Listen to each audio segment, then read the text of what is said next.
कीर्तन सेवा ही नैमित्तिक सेवा आज अनंत कोटी ब्रह्मांड नायकाचा मालक कर्षण शक्ती अन्यथा कर्तृ शक्ती ज्याबरोबर जायचे तो आता उतार देत देव जन्मले नव्हे भक्ताची संसार आणि देवाचे अवतार हे लक्षात ठेवा. तुम्ही आणि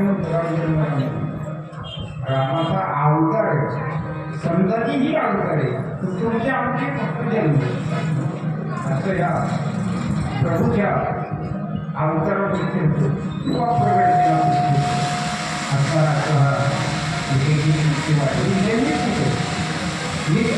नैमित्य पान्य चार प्रकार सेवेमध्ये आहे. नित्य सेवा नैमित्तिक म्हणजे विशेष अशा प्रकारचे भागवत पर्वामध्ये विशेष म्हणजे रामनवमी, कृष्णाष्टमी, वामन जयंती, नरसिंह जयंती आणि महाशिवरात्री सर्वश्रेष्ठ असणारी महाशिवरात्री असे हे 5 उपासनाचे उपासनाचे जे एकादशी करतात त्यांनी. आणि आजचा दिवस दिवसभर एकादशीसारखं उपवास करायचं नाही तर काय करणार गेलं की 12 वाजता म्हणजे झालं संपला राम जन्म झाला जेव्हा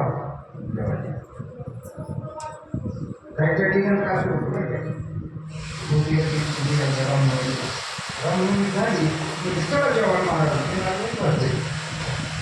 काही काही ठिकाणी अन्नदान दिलेलं असतं पण तुम्ही पुण्य करून जातात उपवासाच्या दिवशी अन्नदान करू नये. दिवशी खाण्याचे पदार्थ वाटतात पण अन्न शिकवलेलं अन्न देता येत नाही कारण हे पारण्याचे उपवास आहे म्हणून याचं पारण असतं. आजच्या दिवस कमीत कमी ज्यांच्या गळ्यात पाळायचे मी या ठिकाणी उपवास करायचं पण कसा पाळ नाही उपवास नाही पाळ असं उपवास करायचे असं नाही काय खाऊ बाबू पिऊ खाते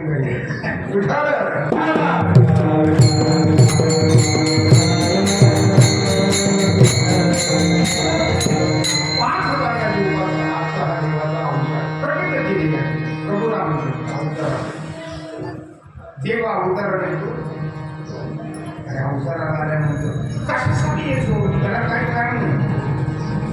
कारण रामचंद्राचा का अवतार झाला ते युगामध्ये अवतार झाला प्रत्येक युगामध्ये अवतार सिद्धच अवतार पण काही अवतार तेवढंच काय अवतार झाले भक्षाचा अवतार कक्षाचा अवतार ही जी काय आहे तेवढंच काय ते संपून गेलं. अवतार संपला तो परत अवतार राहिलेला नाही. पण रामकृष्ण हे जी काही गुण अवतार आहेत ना हे एक पूर्ण अवतार आहे, एक पूर्णतम अवतार रामाचा पूर्ण अवतार आहे आणि भगवान गोपाळ कृष्णाचा हा पूर्णतम अवतार आहे. त्याच्यामधला आजचा हा पूर्ण अवतार प्रभू रामचंद्राच्या पुनस्ती हा जो काही या ठिकाणी जन्म उत्सव करतो किंवा या ठिकाणी पुनर्जी करतो अवतार कार्य करतो पण रामाने नेमकं काय केलं हे आपण काही पाहतो. रामनवमी करण्यात अर्थ नाही. रामनवमी करत असताना रामाने काय केलं रामाच्या जीवनात काही गोष्टी रामाने धर्माचं रक्षण केलं. राम सत्य होता, राम प्रियवादी होता. राम जरी राजपुत्र असतात तर राजपुत्र असतात तरी त्याने अहंकार कधी दाखवला. राम हा आई वडिलांची आज्ञा पाळणारा राम होता. बापाची आज्ञा झाला निघून गेला. रामाची जी काही तत्व आहे राम संयमी होता. राम आपल्या नात्याच्या माणसावर प्रेम करणार होता. जेवढं त्यांनी भावावर प्रेम केलं, जेवढं पतीवर प्रेम केलं, जेवढं वडिलावर प्रेम केलं ते सर्व प्रेम रामाने केलेलं. राम संयमी होता. हो राम संयमी होता. अनेक अशा प्रकारचे प्रसंग रामाच्या जीवनामध्ये आले त्यातले मी राम संयम रामाच्या ठिकाणी संयम आमच्या बरोबर धर्म सत्य संयम प्रामाणिक आणि आज्ञाधारक अशा प्रकारचा राम राम आपण दरवेळेस नुसती या ठिकाणी अवतार करत कीर्तन करतो, उपवास करतो, पण रामाची तत्व जीवनामध्ये त्याचं अनुकरण करणं म्हणतो.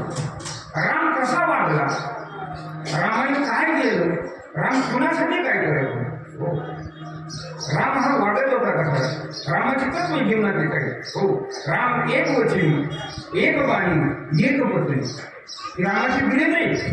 प्रत्येकाचं बिलीत असतं आणि जीवनाची एक प्रकारची लाईफ होती. प्रत्येकाने जीवनामध्ये कसं वागायचं ठरवावं लागतं, याचा विचार आधी करावा लागतो आणि मग वागावं लागतं. भगवंत झाले, संत झाले की आम्ही ठरवण्याचं सर्व काय करायचं काय नाही करायचं तुम्ही आम्ही ठरवत नाही. हो, तुम्ही आम्हाला हे लक्षात येईल ना, आपलं आलं कशासाठी आलं, संत सांगत आलो